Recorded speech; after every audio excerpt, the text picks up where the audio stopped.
आज था मेरा last day of MBBS internship and it was 23rd of May 2023। ये जर्नी की शुरुआत हुई थी 24th ऑफ मई 2022 से एंड आज एक साल के बाद इतनी सारे यादें इकट्ठा करने के बाद, इतने तरह तरह के पोस्टिंग्स अटेंड करने के बाद मैं इस मुकाम तक पहुंचा हूँ कि आज ये एक साल का सफ़र यहाँ ख़त्म होता है।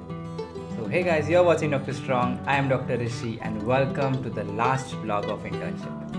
तो मेरी लास्ट पोस्टिंग लगी थी न्यूनेटल ICU के अंदर and it was for a duration of 7 days and total हम वहाँ 4 इंटर्न्स पोस्टेड थे, 2 from 18 batch and 2 from the 17 batch. क्योंकि मैंने प्रीवियस ब्लॉग में बताया था कि हमारी इंटर्नशिप ख़त्म होने से पहले ही उनकी इंटर्नशिप स्टार्ट हुई, तो वहाँ पे मैंडेटरी था कि 24 आवर्स एक इंटर्न प्रेजेंट होना ही चाहिए। तो हमने ऐसे 8 आवर्स के शिफ्ट में 3 इंटर्न्स को डिवाइड कर दिया था एंड जो भी इंटर्न नाइट करेगा उसको नेक्स्ट डे ऑफ मिलेगा, ऐसा सिस्टम वहाँ पे चलता था। सो न्यूनेटल ICU, एक न्यूनेट का मीनिंग क्या होता है? A newborn up till the age of 28 days is called a newborn and ICU intensive critical या केयर यूनिट। सो जो भी बेबीज़ अंडरवेट होते हैं या सीवियर कंजरनाइटल एनोमलीज़ के साथ प्रेजेंट करते हैं उनको हम ICU के अंदर एज ए पेशेंट एडमिट करते हैं एंड उनकी ट्रीटमेंट की जाती है। सो जो न्यू बॉर्न्स है, क्योंकि वो बहुत डेलिकेट होते हैं, so the blood sampling of those new borns is carried out only by the JRs and हमें एज अ इंटर्न उन ब्लड सैम्पल्स को उनकी सही जगह तक पहुंचाना होता है, एज वेल एज़ हमें जो भी फाइल्स है उनमें जो भी इन्वेस्टिगेशन की गई है उन पेशेंट्स की वो सब फिलअप करनी होती है एंड जो भी इनकम्प्लीट वर्क है फाइल्स का, अगर वो कुछ है तो वो कैरी आउट करना पड़ता है। एंड इन केस अगर पेशेंट को कहीं एक्सरे या USG के लिए लेके जाना है तो उनको अकम्पनी भी करना पड़ता है। तो ये सब चीज़ें बेसिक रहती है एक इंटर्न की न्यूनेटल ICU के अंदर।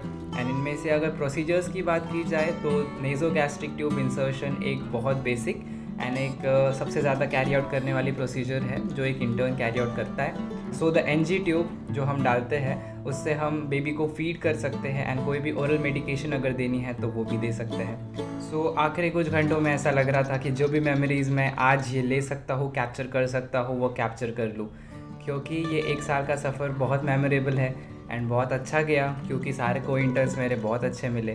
एंड ऑब्वियसली इसके बाद MBBS इंटर्नशिप जैसा लाइफ में कुछ नहीं आने वाला और कभी कुछ नहीं होएगा, क्योंकि रेसिडेंसी में एक पर्टिकुलर ब्रांच के अंदर ही तुम रेसिडेंसी करते हो, तो हर ब्रांच का फील तुम्हें नहीं आता है। तो MBBS internship gives you the feel of every branch and इसके हिसाब से तुम डिसाइड कर सकते हो कि किस में तुम्हारा इंटरेस्ट है एंड किस में नहीं है। सो छोटे छोटे बच्चों को उनकी लाइफ के लिए फ़ाइट करते हुए देखना बहुत मुश्किल रहता है एक ICU के अंदर, क्योंकि बड़े और छोटों में ऑब्वियसली बहुत डिफरेंस रहता है।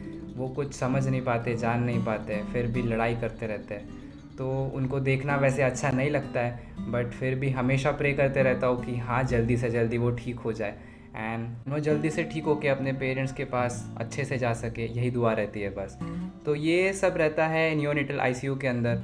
सो अभी MBBS इंटर्नशिप ख़त्म होने के बाद कुछ चीज़ें हैं, जैसे हमें कंप्लीशंस कंप्लीट करना है पूरा एंड उसके बाद इंटर्नशिप कंप्लीशन सर्टिफिकेट के लिए अप्लाई भी करना है एंड ऑब्वियसली कुछ मेजर इवेंट्स होने वाले हैं जैसे एप्रन साइनिंग एंड कॉन्वोकेशन।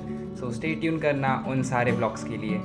सो आज के लिए इस ब्लॉग के अंदर मैं इतना ही बताऊंगा कि हाँ बहुत अच्छा लगा एक MBBS इंटर्न बन के, एक MBBS इंटर्न का पूरा फील लेके, क्योंकि ये लाइफ टाइम एक्सपीरियंस है एक साल का एंड हमेशा ही याद रहेगा ये चीज़।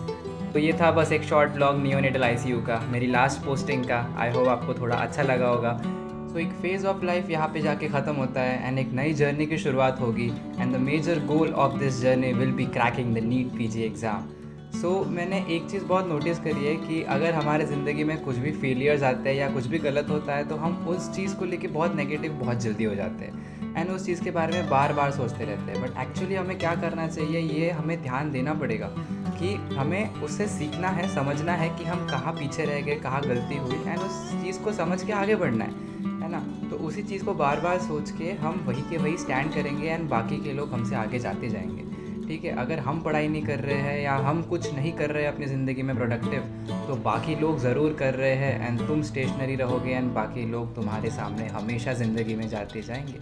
तो जो भी प्रिपरेशन में कमी रह गई थी, टाइम नहीं मिल पा रहा था, अभी वैसी कोई एक्सक्यूजेस वैसे भी नहीं रहेंगे।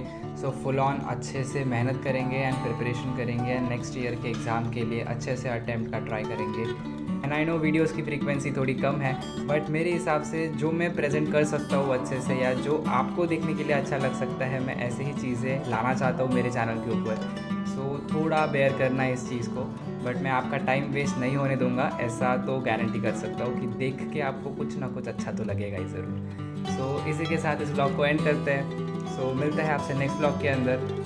जय Hind and keep being strong.